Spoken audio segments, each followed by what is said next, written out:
नमस्कार, स्वागत छ तपाईहरुलाई रितास किचनमा। आज हामीले करेलाको भरुवा रेसिपी लिएर आएका छौं। यो रेसिपी बनाउन एकदमै सजिलो छ र खास गरिकन यदि तपाईहरुलाई करेला तितो हुने भएकोले गर्दा मन पर्दैन भने तपाईहरुले यो रेसिपी अवश्य पनि ट्राई गर्नुहोला। यो रेसिपी अनुसार तपाईहरुले करेला बनाउँदा करेला तितो पनि हुँदैन र खान पनि एकदमै मिठो हुन्छ। यो रेसिपी बनाउन जम्मा 30 मिनेट समय लाग्छ। आउनुस् फटाफट सुरु गरौँ आजको यो रेसिपी। आजको यो रेसिपी बनाउनलाई हामीले यहाँ 3 वटा मिडियम साइजको करेला प्रयोग गरेका छौं। भिडियोमा देखाएसरी नै तपाईहरुले करेलाको छेउ काटेर हटाइदिनु होला अनि त्यसपछि करेलाको साइज अनुसार तपाईले 3 भागमा अथवा 2 भागमा बाड्न सक्नुहुन्छ। यदि करेला साना छन् भने तपाईहरुले सिङे राख्न पनि सक्नुहुन्छ। मैले चाहिँ आज यो करेलालाई 2 भागमा काटेर तयार पारेको छु अनि त्यसपछि तपाईहरुले एउटा सानो चक्कु लिनुपर्ने हुन्छ अनि भिडियोमा देखाएसरी नै तपाईहरुले करेलाको एक साइड मात्रै खोल्नु पर्ने हुन्छ। यसरी हामीले एक साइड मात्रै काट्यौं भने यसबाट बिया निकाल्नलाई एकदमै सजिलो हुन्छ र पछि हामीले यो बिया र मसला यही करेलामा भर्नु पर्ने भएकोले गर्दा पनि दुवै साइड काट्न हुँदैन। र यदि करेलाबाट नकाटिकन बिया निकाल्न सकिन्छ भने तपाईहरुले भिडियोमा देखाएसरी करेलालाई सिङे राख्नु होला अनि त्यसपछि चम्चाको सहाराले यसको बिया निकाल्न सक्छौं। यसो गर्दाखेरि हामीले फ्राई गर्ने बेलामा यो खुल्ने सम्भावना पनि एकदमै कम हुन्छ। अब तपाईहरुले एउटा कराईमा पानी लिनु होला अनि त्यसमा सबै करेला एड गरेर यसलाई तपाईहरुले एकछिन उमाल्नु पर्ने हुन्छ। करेलामा थोरै बेसार र नुन पनि एड गरिदिनु होला। हामीले यहाँनिर आधा सानो चम्चा बेसार एड गरिदिएका छौं। त्यसैगरी 1 सानो चम्चा नुन पनि एड गरिदिएका छौं। अब तपाईले यो करेलालाई 10-12 मिनेट जति छोपेर उमाल्नु भयो भने यो राम्रोसँगले पाक्छ। यसलाई एकदम धेरै फ्यात्तै पनि बनाउनु हुँदैन। हामीले यसलाई छोपेर 10-12 मिनेट उमाल्नलाई राखिदिएका थियौं र 12 मिनेट पछाडी यो करेला यस्तो देखिन थालेको छ। तपाईहरुले यसलाई चेक गर्नु होला। यो चाहिँ हल्का गिलो गिलो हुनुपर्छ तर एकदम धेरै फ्यात्तै पनि हुनु हुँदैन। अब तपाईहरुले ग्यास बन्द गरिदिनुस् र अनि त्यसपछि यो करेलालाई एउटा प्लेटमा निकालेर एकछिन ठण्डा हुनलाई साइडमा राखिदिनु होला।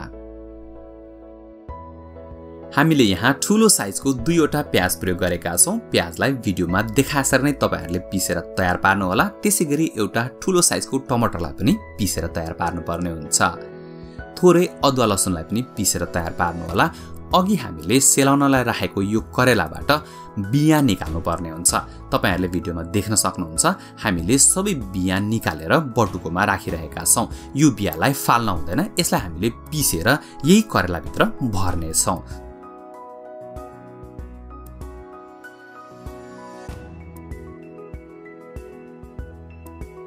अब हामीले एउटा कराई बसालेर यसमा 1 ठूलो चम्चा तेल एड गरिदिएका छौं। तेल तातिसकेपछि 1 सानो चम्चा 5 फोरन अनि 2 वटा तेजपत्ता पनि यसमा एड गरेर तपाईहरुले एकछिन पकाउनु होला। त्यसपछि यसमा अघि भर्खरै पिसेर तयार पारेको प्याजको पेस्ट अनि साथसाथै करेलाको बियालाई पनि पिसेर अहिले नै प्याजसँगै एड गरिदिनु होला। त्यसैगरी तपाईहरुले पिसेर राखेको टमाटर पनि एड गरिदिनुस् अनि यी सबै सामग्रीलाई तपाईले एकछिन चलाउँदै पकाउनु पर्ने हुन्छ। तपाईहरुले ध्यान दिनुपर्ने कुरा भनेको प्याज पनि काँचो छ, टमाटर पनि काँचो छ र यसमा एकदम धेरै पानी पनि छ।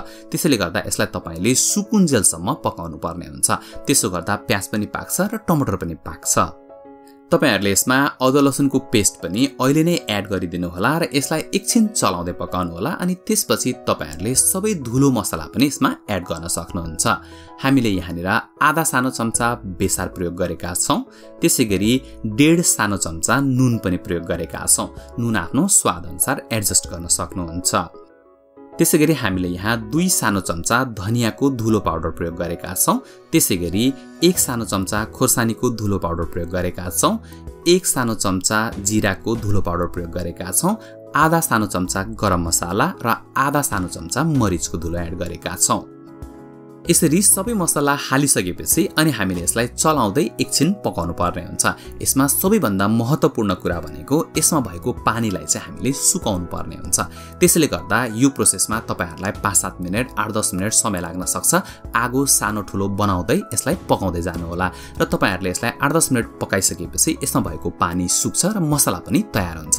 तपाईहरुले भिडियोमा देख्न सक्नुहुन्छ मसला लगभग तयार भइसकेको छ। अब तपाईहरुले आगो बन्द गरिदिनु होला अनि यसलाई सेलाउनलाई एकछिन साइडमा राखिदिनुस्। हामीले भर्खरै तयार पारेको यो मसलालाई एक एक गरेर करेलामा भर्नु पर्ने हुन्छ। तपाईहरुले भिडियोमा देख्न सक्नुहुन्छ हामीले थोरै चम्चाले लिएर अनि करेलामा भरिरहेका छौं।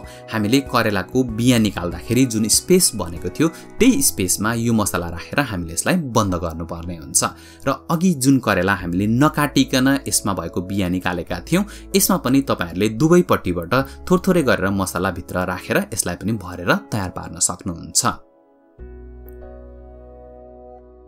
अब हामी फेरि एउटा कराई अथवा प्यान बसाल्छौं र त्यसमा 3-4 ठूलो चम्चा तेल एड गरिदिन्छौं।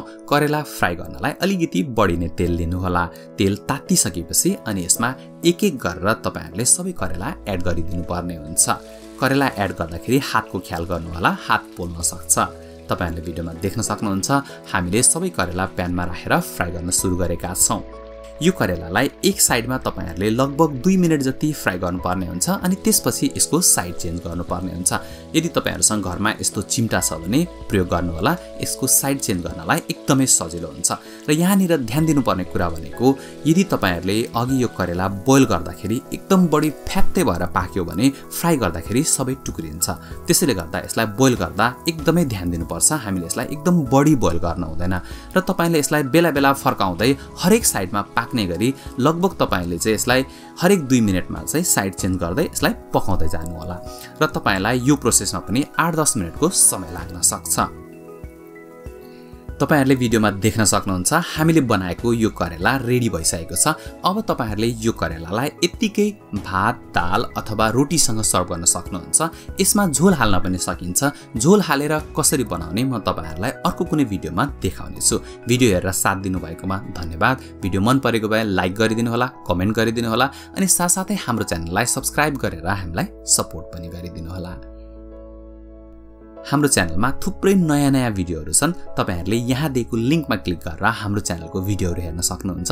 साथै तपाईहरुले यही दिएको लिंकमा क्लिक गरेर हाम्रो च्यानललाई सब्स्क्राइब गर्न पनि सक्नुहुन्छ।